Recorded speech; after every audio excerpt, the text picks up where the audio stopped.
સરકારી વિનયન કોલેજ કવાંટના વિદ્યાર્થીઓ, good evening. ગયા વ્યાખ્યાનના અનુસંધાનમાં આ વ્યાખ્યાન છે સાંકળજો. રોજિંદા જીવનમાં વ્યવહાર માટે કરવામાં આવતો શબ્દ વ્યાપાર અને કાવ્ય સર્જન માટે કરવામાં આવતો શબ્દ વિનિયોગ બંને જુદા છે, કારણ કે ભાષાના માધ્યમથી કરવામાં આવતા બંને કાર્યોના પ્રયોજન જુદા છે, હેતુ જુદા છે. હેતુ જુદો હોય છે એટલે તે અનુસાર ભાષા વાક્યની સંરચના ઘડાય છે. જુદી રીતે વાક્ય ઘડાતા ખરેખર કેવું પરિવર્તન આવે છે તે જાણવું રસપ્રદ બને છે, કારણ કે વ્યવહારની ભાષા અને કાવ્ય ભાષા બંને એક જ શબ્દ ભંડોળ અને વાક્ય રચનાની સમાન મૂળભૂત આંતરિક સંરચનાનો ઉપયોગ કરે છે. બંને ભાષા પ્રયોગમાં પ્રયોજાયેલા નામરૂપો, ક્રિયારૂપો, વિશેષણો, ક્રિયાવિશેષણો, સંયોજકો, નિપાતો, વિરામચિહ્નો વગેરે મહદઅંશે પરિચિત હોય છે. છતાં કવિતા, વાર્તા જેવી સર્જનાત્મક અભિવ્યક્તિ જુદી પડે છે. તેની પાછળના કારણો કયા તેની ચર્ચા આપણે છેલ્લા કેટલાક વ્યાખ્યાનથી કરીએ છીએ. વાક્ય એટલે શું તે જાણીએ. વાક્ય એટલે બે કે બેથી વધુ પદોનો એવો સાર્થક સમૂહ કે જેનો પૂરેપૂરો અર્થ નીકળી શકે. શબ્દો ભેગા થઈને કોઈ તાત્પર્યનો બોધ કરાવે તે વાક્ય. એવો પદ સમૂહ કે જેના દ્વારા બોલનારના અભિપ્રાયનો બોધ સાંભળનારને થાય. બે પદનાથી બનેલું વાક્ય એમ કહું છું ત્યારે કેટલાક વાક્યો એવા તમારા ધ્યાનમાં આવશે કે જેનો ઉલ્લેખ મેં ગયા વ્યાખ્યાનમાં કરેલો હતો, અને તે હતા ચાલો, સાંભળો, ઊભા રહો જેવા પ્રકારના માત્ર ક્રિયાપદ જેમાં વપરાયું છે એવા પદો. એની અંદર કર્તા અધ્યાહાર છે. કર્તા બોલવામાં નથી આવ્યો એટલું જ, પણ એનો અર્થ એ નથી કે કર્તા વિનાનું પદ છે કે વાક્ય છે. એટલે વાક્યમાં બે પદ હોય છે જેને આપણે ઉલ્લેખ કર્યો, ઉદ્દેશ્ય અને વિધેય. એ બે પદો ભેગા થઈને સાર્થક સમૂહ થઈને જેનો અર્થ નીકળે એવું વાક્ય બનાવે છે, તાત્પર્યનો બોધ કરાવે તેવું વાક્ય બને છે. આ એની પૂરેપૂરી વ્યાખ્યા છે. એટલે એક પદનું પણ વાક્ય હોય એમ કહીએ છીએ અને માનીએ છીએ ત્યારે એમાં રહેલું બીજું જે અધ્યાહાર છે, નહીં બોલાયેલું એવું પદ જે કર્તા પદ છે તે પણ એની સાથે સંકળાયેલું છે એમ માનવાનું રહે છે. વાક્યના બનવા માટે આવશ્યક 3 શરતો પણ છે. આ શરતો વિના વાક્ય સિદ્ધ થઈ શકે નહીં. આ શરતો છે આકાંક્ષા, યોગ્યતા અને સન્નિધિ. આકાંક્ષા એટલે વક્તા જ્યારે પ્રથમ પદ શબ્દ ઉચ્ચારે ત્યારથી જ વાક્યનો પ્રારંભ થાય છે, અને તે સાથે જ પછીના પદો માટેની આકાંક્ષા શ્રોતાઓના મનમાં જન્મતી હોય છે. જેમ કે આજે, એક, સૂચન જેવા શબ્દો કે પદ ઉચ્ચારાતા જ તેના વિશે વક્તા કશું કહેવા જઈ રહ્યો છે તેવી આકાંક્ષા જન્મે છે. પછીનો નિયમ છે યોગ્યતાનો.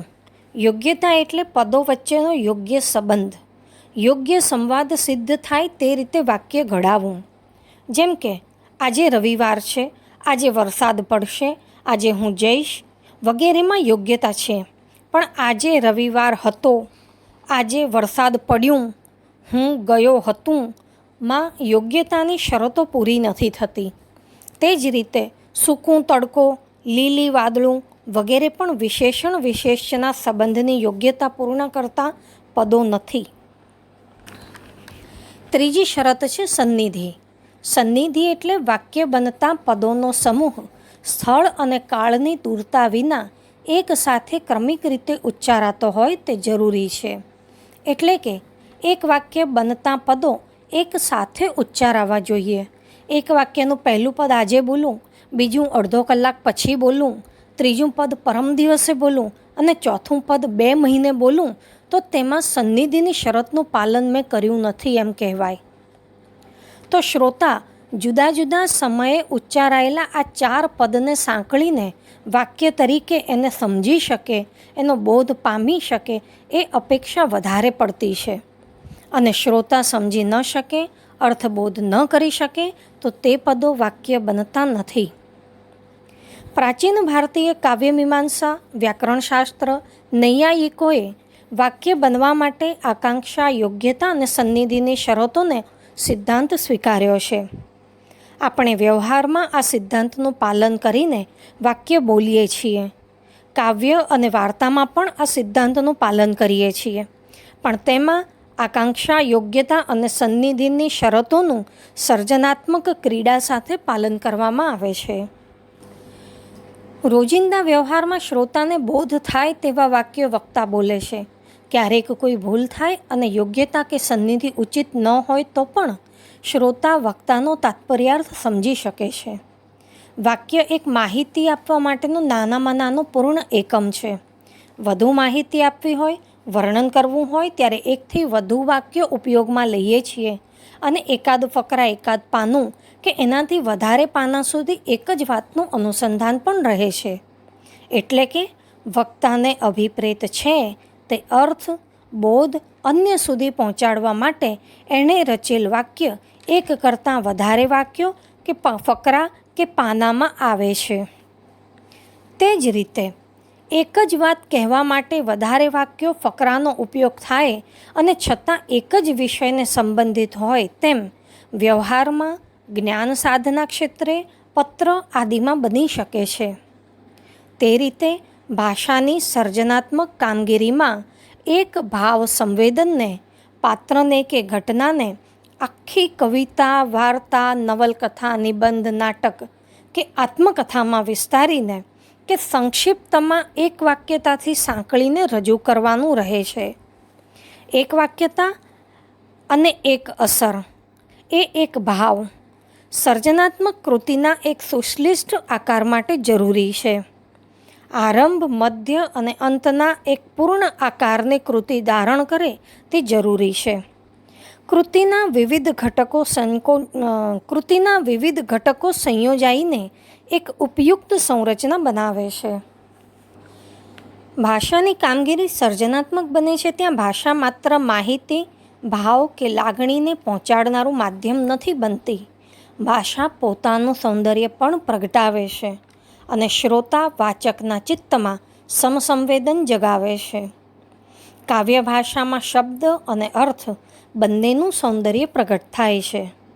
શબ્દાલંકાર, અર્થાલંકાર દ્વારા સર્જનાત્મક અભિવ્યક્તિમાં ભાષાનું નાદ સૌંદર્ય, લય સૌંદર્ય અને એકાધિક અર્થ પ્રગટાવવાની ક્ષમતા વ્યક્ત થાય છે.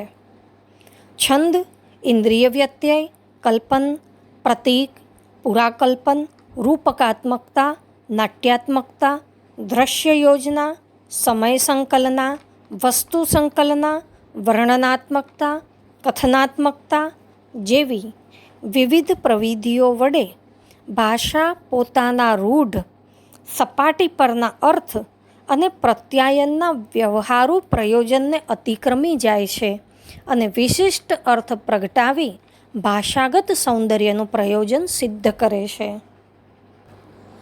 આ વિશિષ્ટ અર્થ એ પ્રાચીન ભારતીય મીમાંસામાં શબ્દની ત્રણ શક્તિ અભિધા, લક્ષણા અને વ્યંજનામાં જેની શ્રેષ્ઠતા સ્વીકારવામાં આવી છે તે વ્યંજના શક્તિને કારણે નિષ્પન્ન થતો ધ્વન્યાર્થ, વ્યંજનાર્થ છે. એટલે કવિ વ્યવહારમાં વપરાતી ભાષાનો, એના શબ્દભંડોળ, વ્યાકરણ, વાક્યરચના, વાક્ય સિદ્ધ કરતી શરતો જેવા બધા નિયમો સાથે ઉપયોગ કરતો હોવા છતાં કવિ ભાષામાં સૌંદર્ય સાથે ભાષાના સૌંદર્યને પ્રગટાવવાનો હેતુ રાખે છે. તેથી ભાષાની કળાત્મક અભિવ્યક્તિ વિશિષ્ટ બને છે.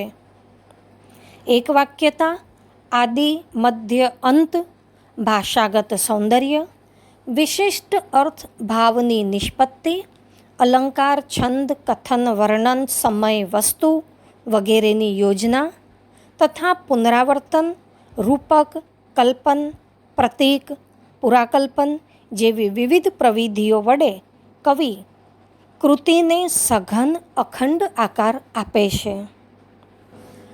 કવિ પ્રતિભા, વ્યુત્પત્તિ અને અભ્યાસ આ ત્રણથી પરિસજ્જ થઈને સર્જન કાર્યમાં જોડાય છે. ભાષા માધ્યમ છે, એના નિયમો છે, પણ કવિ એ નિયમોનું પાલન કરતાં કરતાં એને અતિક્રમી જાય છે અને ભાષાની નવી શક્યતાઓને ઉઘાડી આપે છે. હું સર્જક કર્મની વાત કરું છું ત્યારે એમ સમજવાની જરૂર નથી કે કવિ સર્જન કરે છે ત્યારે તે સભાન થઈને સંરચનાઓ ઘડે છે. જે રીતે વાક્ય બોલતાં પહેલાં આપણું ચિત્ત ક્ષણના 100મા ભાગથી પણ ઓછા સમયમાં શબ્દ પસંદગી અને વાક્ય રચનાની પસંદગી કરી લે છે, તેમ કવિનું ચિત્ત પણ કાવ્યાત્મક અભિવ્યક્તિને યોગ્ય ભાષા સંરચના ક્ષણાર્ધમાં જ પસંદ કરી લે છે. કાવ્ય કે કથા રચાઈ ગયા પછી એમાં મઠારવાની, છેકભૂંસ કરવાની જે ક્રિયા થાય છે તે કવિ થોડી ઘણી સભાનતાથી કરે છે. શબ્દથી બનેલા કાવ્ય આકારને કવિ ઓપ આપે છે, વધુ ઉપયુક્ત અને અસરકારક બનાવે છે. એ પણ સર્જક કર્મ છે. ગુજરાતી ભાષાના જાણીતા કવિ રાજેન્દ્ર શાહ કહેતા કે આખે આખું કાવ્ય આકાશમાંથી ઉતરી આવ્યું હોય તેમ એમની પાસે કાવ્ય રચનાઓ અવતરતી અને તેઓ એને કાગળ પર ઉતારી લેતા. અત્યંત પ્રતિભાશાળી કવિઓના સંદર્ભમાં આ સાચું પણ છે. કવિતા અખંડ સ્વરૂપે અવતરે જેમાં પછી કોઈ ફેરફાર કરવાની જરૂર ન રહેતી હોય. ઘણા કવિઓ રચનાને 5-25 વાર મઠારે પણ છે, જરૂરી હોય છે. તેથી સર્જન માટે કોઈ એક નિયમ ન હોઈ શકે. અને હા, એક જરૂરી વાત, ગીત, ગઝલ અને છંદમાં લખાતી કવિ માટે કવિઓએ ચેતવાની જરૂર હોય છે. કારણ કે અક્ષરમેળ, માત્રામેળ કે ગઝલના છંદમાં માપ નક્કી છે. માપને અનુરૂપ શબ્દો પસંદ કરીને મૂકી દઈએ તો માત્ર છંદમાં ખાના પૂર્યા હોય એમ બને, તે કવિતા ન બને. કવિતા બનવા માટે શબ્દ, અર્થ અને ભાવનું સૌંદર્ય પ્રગટે તે જરૂરી છે. વ્યંજના શક્તિ, અખંડ આકાર, સામગ્રીનું રૂપાંતરણ, ઘટકોના સંયોજનથી બનતી સુશ્લિષ્ટ સંરચના, ભાષાગત સર્જકતા, તાદ્રશ વર્ણન, વિભિન્ન પ્રવિધિઓ વગેરે સાથે કૃતિમાં ઉદાત્તતા હોય, તેમાં રસ નિષ્પન્ન કરવાની ક્ષમતા હોય, ભાવકમાં સમસંવેદન પ્રગટાવવાની, સાધારણીકરણ વ્યાપાર કરવાની ક્ષમતા હોય, તે કૃતિ ઉત્તમ કૃતિ બને છે. વ્યવહારની ભાષા જ્યારે સર્જનની ભાષા બને છે ત્યારે ભાષા માધ્યમ તરીકે પ્રયોજાય છે અને સર્જક તેની શક્યતાઓને દિગંતો સુધી વિસ્તારતો રહે છે. તેથી આ બંને કામગીરી ભિન્ન છે. આ ચર્ચા અહીંથી અટકાવું છું. ભારતીય મીમાંસા અને પશ્ચિમમાં સાહિત્ય વિચારના ક્ષેત્રે અનેક વિચારણાઓ થઈ છે. આગળ અભ્યાસ કરશો તેમ તેમ તેનો ઊંડાણથી પરિચય થશે. અત્યારે માત્ર આટલો ટૂંકો પરિચય. પ્રશ્નો પૂછજો. પરીક્ષાની તૈયારીના ભાગરૂપે હવે પછીના વ્યાખ્યાન હું મૂકીશ. તો આજની કહેવત છે, ચૈતર મહિને ચાંચ પાકવી. ચૈતર મહિને ચાંચ પાકવી એટલે કે અણીના ટાણે, અણીના સમયે, જરૂર હોય તે સમયે માંદા પડવું. ચાલો ત્યારે, આવજો. ટીવાયના વિદ્યાર્થીઓ માટે ખાસ સૂચના, એમની પરીક્ષાઓ ટૂંક સમયમાં એ માટેનો કાર્યક્રમ કે એ આવી જશે. તૈયારી રાખજો. હું હવે પછી વ્યાખ્યાન નિયમિત મૂકીને મહત્ત્વની પરિભાષાઓની, સંરચનાની ને આની વાત હું કરવા જઈ રહી છું. ધ્યાનથી સાંભળજો. ન સમજાય ત્યાં પ્રશ્નો પૂછતા રહેજો. ચાલો તો, આવજો.